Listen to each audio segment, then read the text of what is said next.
नमस्कार दोस्तों, स्वागत है आप सभी का हमारे चैनल सुविद्या में। आज की क्लास में हम बात करेंगे हिंदी शिक्षण विधियों की। तो हिंदी शिक्षण विधियों को पढ़ने से पहले हम देख लेते हैं कि भाषा की विशेषताएं क्या क्या हैं और भाषा मनोविज्ञान किसे कहते हैं। तो देखिए, भाषा की कुछ विशेषताएं होती हैं, जैसे कि भाषा सदैव अर्जित की जाती है, अर्थात भाषा जन्मजात नहीं आती है, इसे अर्जित करना पड़ता है। भाषा गतिशील होती है, परिवर्तनशील है। भाषा समन्वयकारी उपागम है, यानी सामंजस्य या तालमेल इसमें बिठाया जा सकता है। वातावरण की उपज है। भाषा एक सामाजिक उपागम है, व्यवहार का संसाधन है। ये अभिव्यक्ति अपने विचारों के आदान प्रदान का माध्यम है, ध्वनियों का संकलन है और आत्मा के विचारों की अभिव्यक्ति। ये सभी भाषा की प्रमुख विशेषताएं हैं। अब अगर हम बात करते हैं भाषा मनोविज्ञान किसे कहते हैं, तो एक बालक में भाषा किस प्रकार से विकसित हो रही है उसी को भाषा मनोविज्ञान कहा जाएगा। एक बच्चे में किस प्रकार से भाषा का विकास होता है, क्योंकि हमने अभी पढ़ा कि भाषा को अर्जित किया जाता है, तो किस प्रकार से भाषा का विकास होता है उसी को कहा जाता है भाषा मनोविज्ञान। और भाषा मनोविज्ञान के 3 सोपान हैं। ओके, कितने सोपान होंगे भाषा मनोविज्ञान के? 3 सोपान होंगे। एक होगा जिज्ञासा, दूसरा होगा अनुकरण और तीसरा होगा अभ्यास। जिज्ञासा, ठीक है। एक बालक जिस परिवार में जन्म लेता है वह उसी परिवार या वातावरण के लोगों के द्वारा जो बातचीत की जा रही है उसी के आधार पर होने वाले व्यवहार को देखता है। ठीक है, जाहिर सी बात है कि भाई एक बच्चा जो है घर परिवार में लोग किस तरह की बातचीत कर रहे हैं उसी को देखेगा, उसी को सुनेगा और ऐसा ही करने की जिज्ञासा उसमें भी उत्पन्न होगी। उस जिज्ञासा से वशीभूत होकर वह भी उसी प्रकार की ध्वनियों को प्रकट करने का प्रयास करता है। यानी घर में या आसपास के वातावरण में जो लोग जिस तरीके से बातचीत कर रहे हैं, बोल रहे हैं, भाषा का प्रयोग कर रहे हैं, तो बच्चा जो है उसमें भी जिज्ञासा से वो वशीभूत होकर उसी प्रकार की ध्वनियों को निकालने की बच्चा कोशिश करता है। उसके बाद दूसरा होता है अनुकरण। अनुकरण करना यानी नकल करना।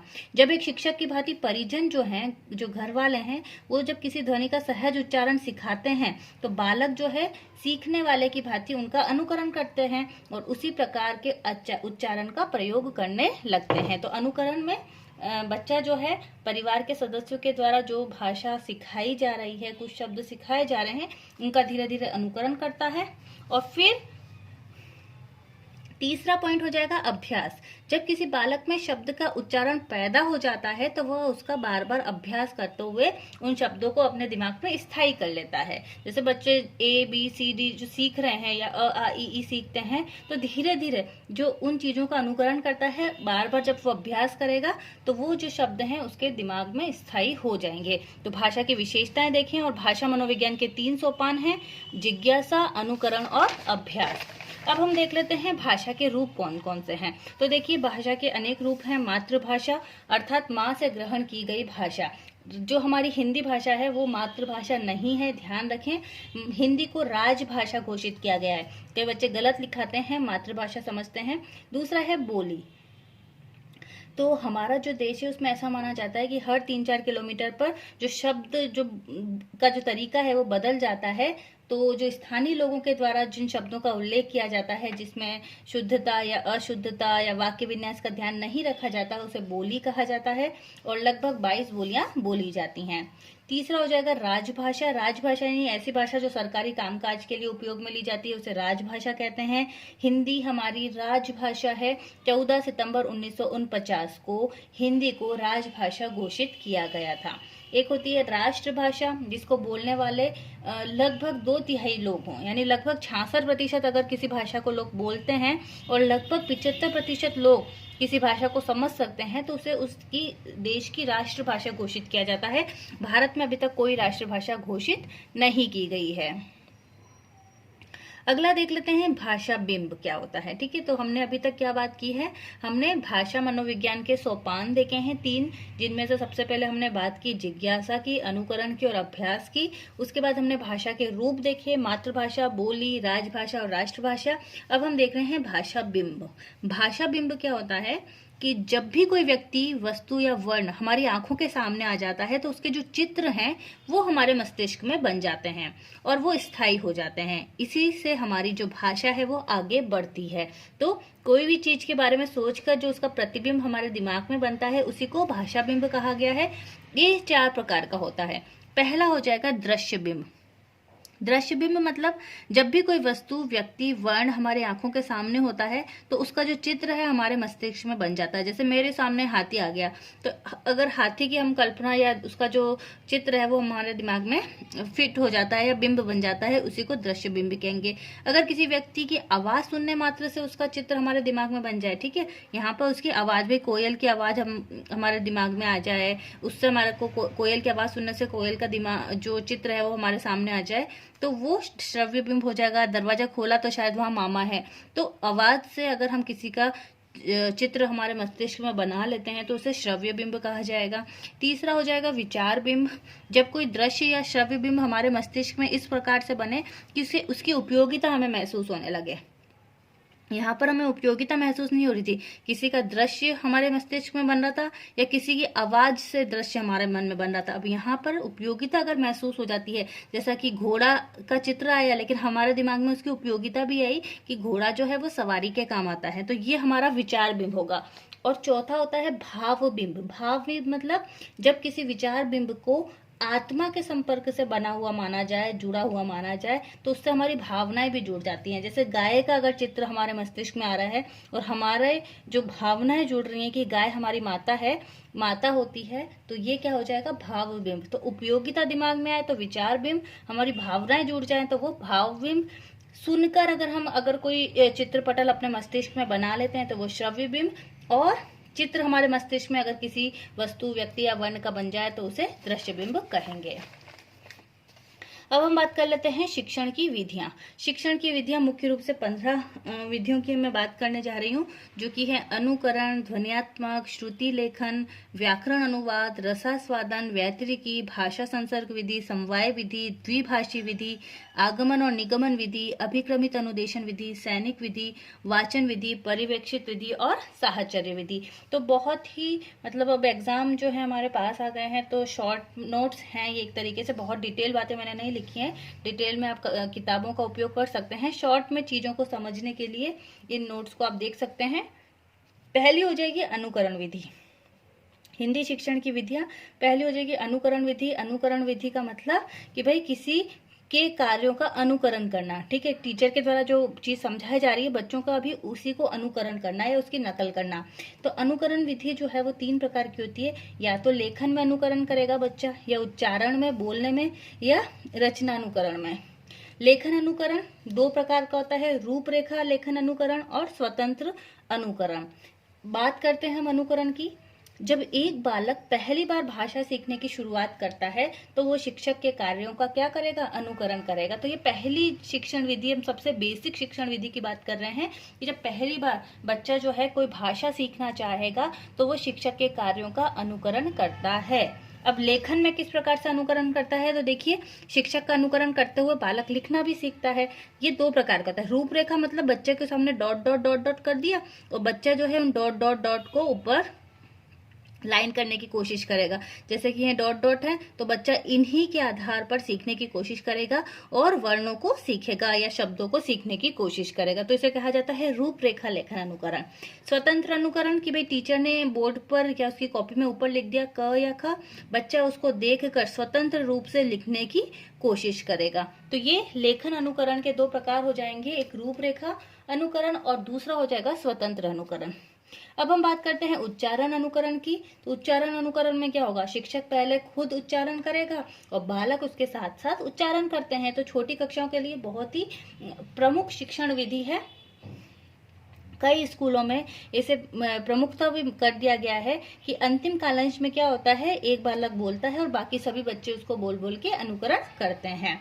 उच्चारण अनुकरण हो गया। जब बच्चा लेखन अनुकरण और उच्चारण अनुकरण सीख जाता है तो रचना अनुकरण, अर्थात जब बालकों को लिखना या पढ़ना आ जाता है तो उसके बाद उन्हें विभिन्न प्रकार की रचनाएं करना सिखाया जाता है।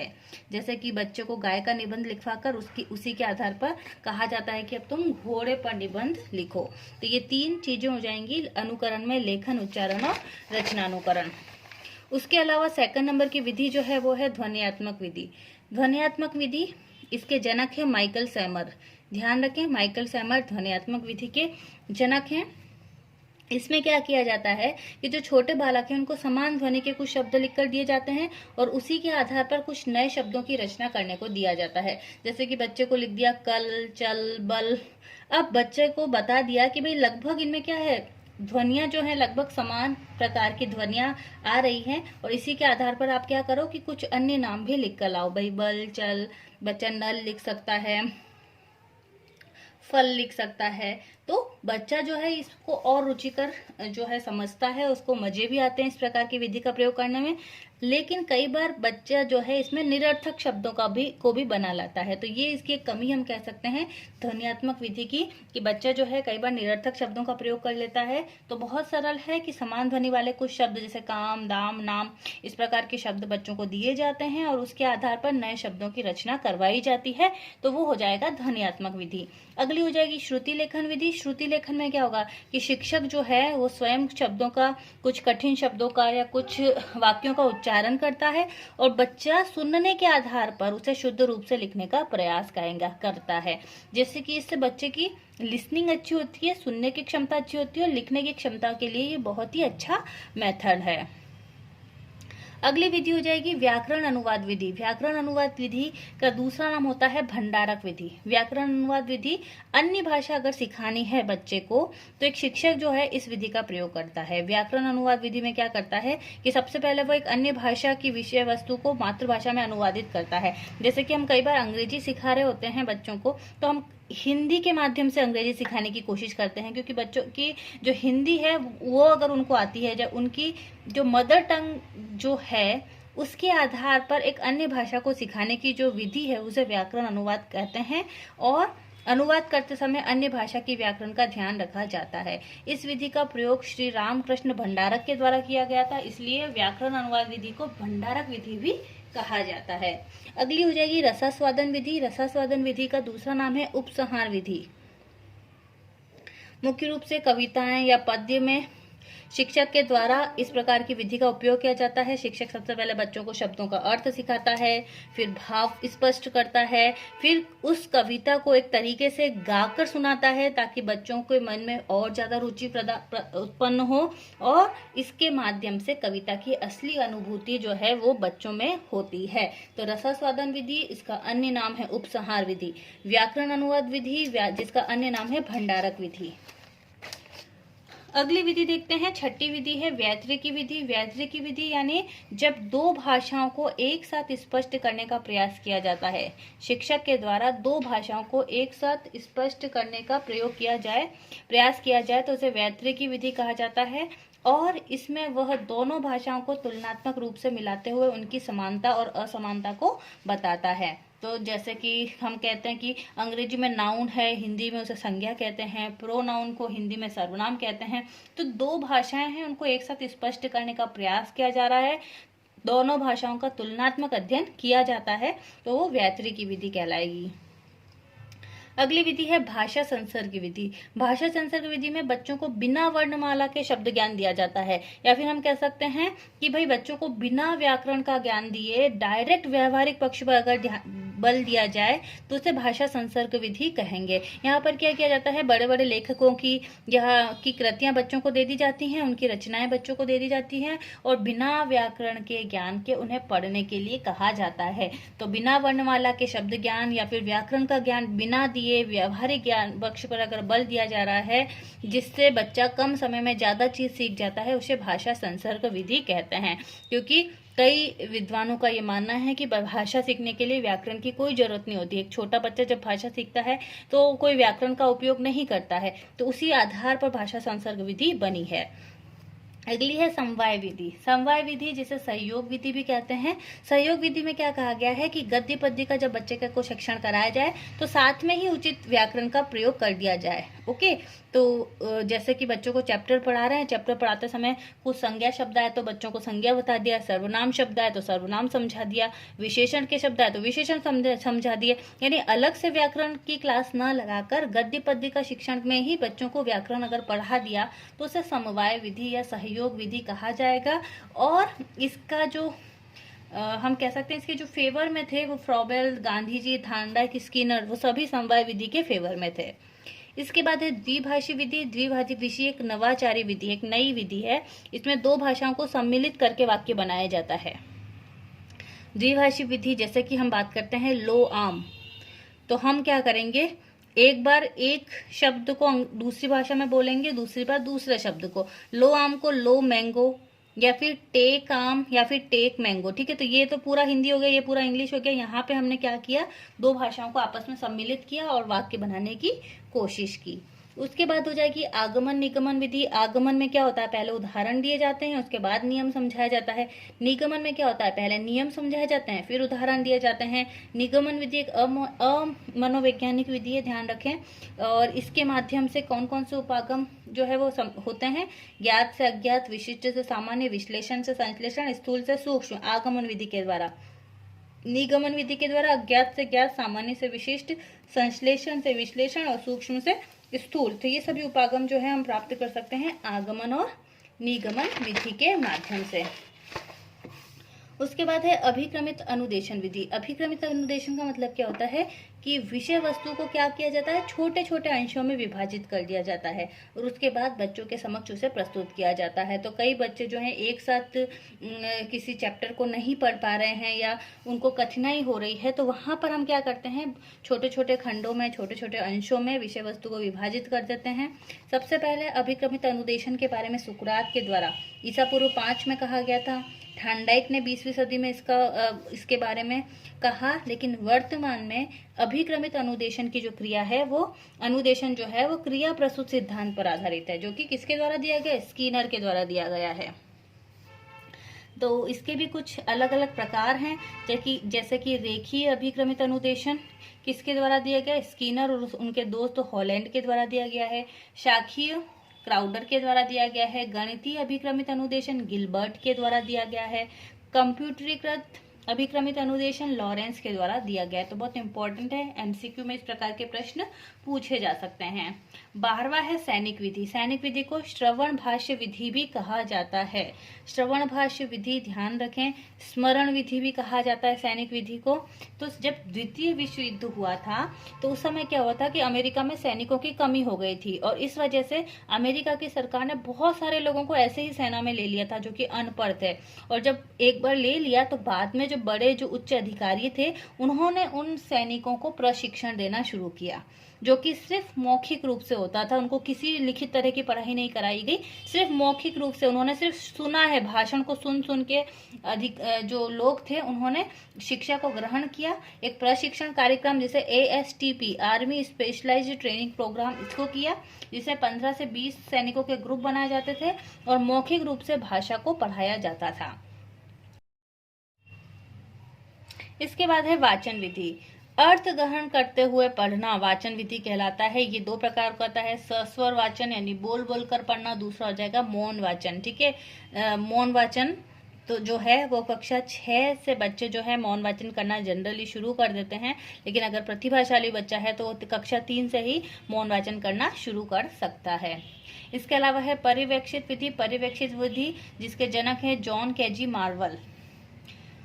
जब शिक्षक सभी बालकों को स्वाध्याय के लिए बैठा दे, यानी बच्चे जो हैं, टीचर जो है सभी बच्चों को कहें कि आप चुपचाप अपना अध्ययन करें बिना बोले, तो बच्चे सभी विषय वस्तु का स्मरण करते हैं और इस विधि को कहा जाता है पर्यवेक्षित विधि।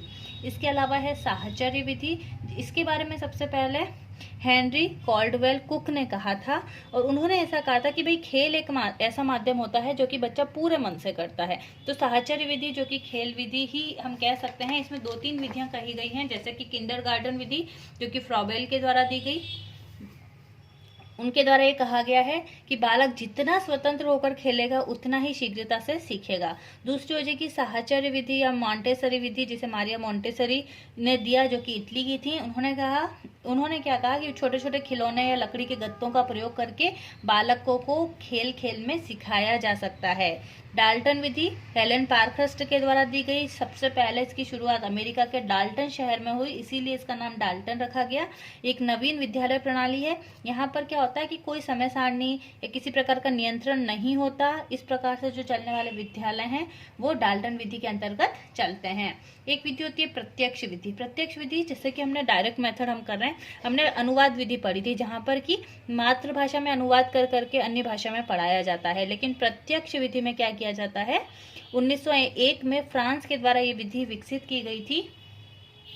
इस विधि में जब एक बालक को किसी अन्य भाषा के शब्दों का प्रयोग करना सिखाया जाता है, भाई कोई व्यक्ति इंग्लिश सीखना चाहता है, हिंदी उसको आती है लेकिन अब वो इंग्लिश सीखना चाहता है, तो उस शब्द का मातृभाषा का प्रयोग नहीं होगा, यानी उसको हिंदी के माध्यम से उसे नहीं सिखाया जाएगा, उसे डायरेक्ट सिखाया जाएगा इंग्लिश। हाँ, उसकी हेल्प के लिए क्या किया जा सकता है कि उससे संबंधित जो वस्तुएं हैं उसके सामने रख दी, जैसे कि हमें फैन बताना है, अंग्रेजी का फैन बताने के लिए उसके सामने पंखा रख दिया जाएगा, और उसके माध्यम से बच्चा जो है वो प्रत्यक्ष विधि से डायरेक्टली किसी अन्य भाषा को सीख सकता है। इसका एक हम कह सकते हैं नेगेटिव पॉइंट ये है कि केवल संज्ञा शब्दों के लिए ही यह उपयोगी है। तो ये कुछ विधियां जो हैं हमने शिक्षण विधियां हिंदी से संबंधित पढ़ी हैं आज की क्लास में।